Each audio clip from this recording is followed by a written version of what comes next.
श्रीमद् भगवद गीता पंचम अध्याय कर्म संन्यास योग। अर्जुन कहते हैं, हे कृष्ण, पहले आप कर्मों के संन्यास की ओर फिर कर्मों से योग की प्रशंसा करते हैं। इन दोनों में से श्रेष्ठतर, कल्याणकारक और निश्चित साधन को मुझसे कहिए। श्री भगवान कहते हैं, कर्म संन्यास और कर्म योग ये दोनों ही परम कल्याण के करने वाले हैं, पर इन दोनों में भी कर्म योग कर्म संन्यास से श्रेष्ठ है।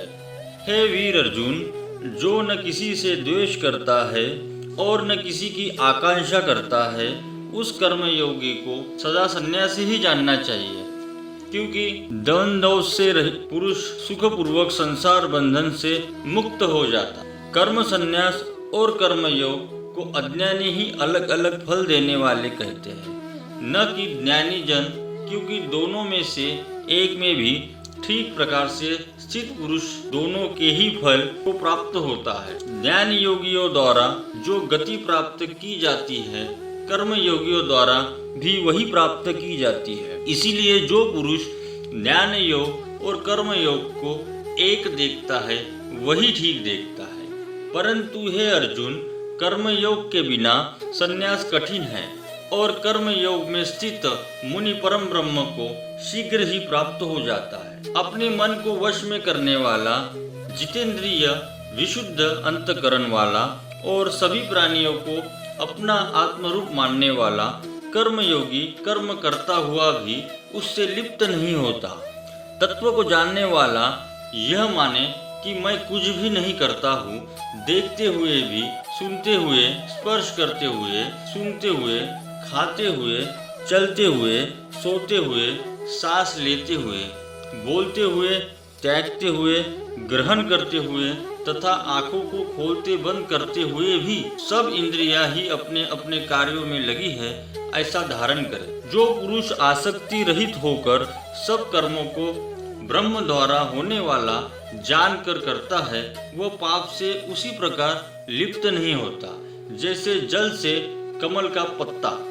कर्मयोगी आसक्ति को त्याग कर केवल इंद्रिय, मन, बुद्धि और शरीर द्वारा भी अंतकरण की शुद्धि के लिए कर्म करते हैं।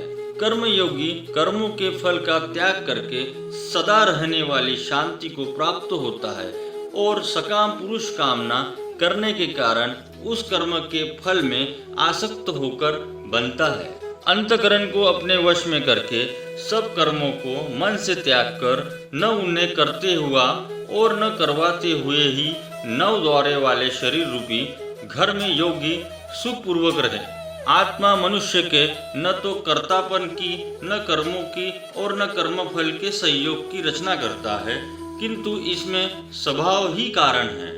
सर्वव्यापी आत्मा न किसी के पाप कर्म को ग्रहण करता है और न किसी के शुभ कर्म को, पर ज्ञान के अज्ञान द्वारा ढके होने से सब मनुष्य उस अज्ञान से मोहित हो रहे हैं। परंतु जिनका वह अज्ञान आत्मा के वास्तविक ज्ञान द्वारा नष्ट कर दिया गया है, उनका वह ज्ञान सूर्य के सदृश उस आत्मा को तुरंत प्रकाशित कर देता है। जिनका मन तत्व रूप हो रहा है, जिनकी बुद्धि तत्व रूप हो रही है और जो निरंतर तत्व में ही निष्ठा वाले हैं, ऐसे ज्ञान द्वारा निष्पाप हुए पुरुष अपुनरावृत्ति को प्राप्त करते हैं। ऐसे ज्ञानी जन विद्या और विनय युक्त ब्राह्मण में, गाय में, हाथी में, कुत्ते और चांडाल को समान देखते हैं। जिनका मन समभाव में स्थित है, उनके द्वारा यह संसार में ही लय को प्राप्त कर लिया गया है। क्योंकि ब्रह्म निर्दोष और सम है, इसलिए वे ब्रह्म में ही स्थित है।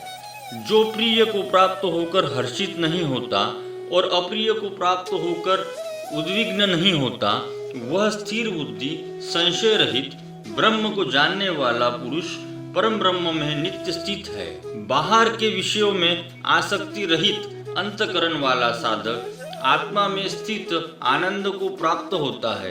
फिर वह परम ब्रह्म के योग में स्थित पुरुष अक्षय आनंद को प्राप्त करता है। इंद्रिय तथा विषयों के संयोग से उत्पन्न होने वाले सभी भोग दुख उत्पन्न करने वाले ही है। इसलिए हे अर्जुन, इन आदि अंत वाले भोगों में बुद्धिमान पुरुष नहीं लिप्त होते हैं। जो मनुष्य इस शरीर का नाश होने से पूर्व ही काम क्रोध से उत्पन्न होने वाले वेग को सहन करने में समर्थ हो जाता है, वही योगी और वही सुखी है। जो योगी अंतरात्मा में ही सुख वाला है, आत्मा में ही रमन करने वाला है और जो आत्मा में ही प्रकाश वाला है, वह ब्रह्म होकर शांत परम ब्रह्म को प्राप्त हो जाता है। निष्पाप ऋषि जिनके सब संशय निवृत्त हो गए हैं, जो सभी प्राणियों के हित में रत है और जो अपनी आत्मा में स्थित है, वे शांत ब्रह्म को प्राप्त होते हैं। काम क्रोध से रहित जीते हुए चित्त वाले आत्म साक्षात्कार किए हुए योगियों के लिए सब ओर से शांत परम ब्रह्म ही परिपूर्ण है। बाहर के विषयों को न अनुभव करते, नेत्रों की दृष्टि को दोनों बाहुओं के बीच में स्थिर कर और नासिका में विचरने वाले प्राण और अपान वायु को सम करके जीते हुए मन, बुद्धि और इंद्रियों वाला मोक्षपरायण मुनि जो इच्छा, भय और क्रोध से रहित हो गया है, वह सदा मुक्त ही है। मेरा भक्त मुझे सब यज्ञ और तपों का भोगने वाला, सभी लोकों के ईश्वरों का भी ईश्वर और सभी प्राणियों का सुहृद जानकर शांति को प्राप्त होता है। श्रीमद् भगवद गीता पंचम अध्याय कर्म संन्यास योग यही समाप्त होता है।